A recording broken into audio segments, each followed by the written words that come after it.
মসজিদে যতক্ষণ বৈশা থাকে এক ফেরেশতা ডাইনে বৈশা চোখের পানি জড়াইতে থাকে, আল্লাহুম্মা গফিরলা, আল্লাহ আরে মাফ করে দেন না। আল্লাহ বলে তোরা তো আইলো গেল কি, আপনার ঘরেই তো বয়ে রয়েছে, আমাকে জিজ্ঞাসা করেন কেন তোর দিলে এত ব্যথা কেন? আপনার ঘরেই তো বয়ে রয়েছে, বন্দা তো আপনারই সৃষ্টির সেরা, তো আপনিই বানাইছেন। ও যদিও না কান্দে তো আমি ওর পক্ষ হয়ে একটু কান্দতেছি, অসুবিধা কি? আরেকজন বলে আল্লাহুম্মা আরহাম আলাইহি, আল্লাহর উপরে দয়া করেন না। আপনার ঘরে বসে রইল, তারপরে যদি দয়া না করেন তো বাজারে গেলে করবেন, ওটা তো দয়ার জায়গাই না। কি করে না করে না দোয়া? যতক্ষণ মসজিদে বসে থাকে আরেকজন নামাজের সওয়াব লিখতে থাকে। আল্লাহ বলে ঘুমায় তো রইল, তুই নামাজের সওয়াব লেখোস না কেন? ঘুমাইলো তো আপনার বাড়িতেই ঘুমাইছে, আর কোথায় ঘুমাইছে? সওয়াব লিখবো না তো লিখবো না কেন?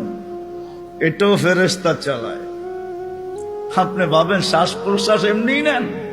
কন্ট্রোল রুম আছে, কন্ট্রোল রুম। হ্যাঁ, হাবায়েক ফি আখবারিল মালায়েক কিতাবে আছে, জালালউদ্দিন সুয়ুতী রহমাতুল্লাহ আলাইহি লেখা। যখন শ্বাস নেই তো ফেরেশতা বলে আল্লাহ আমসিকা ওয়াতরুক, বন্ধ করে দিব না খোলা রাখবো? আল্লাহ 1,60,000 বার মেসেজ থ্রো করে, অটো উতরুক আলী আবদি আজাল, খোলা রাখ, সীমা রেখা দেওয়া আছে। যেদিন সীমা রেখায় আসবে ওই দিন বলবো টানবো তো আর ছাড়তে দিবি না, ছাড়বো তো আর টানতে দিবি না। বিনা দ্বিধায় 1,60,000 বার শ্বাস প্রশ্বাস নিতেছি। আসেন একটু ভাবি। সুর তো আমার কাছে নাই যে আমি আপনাদেরকে পাগল করব।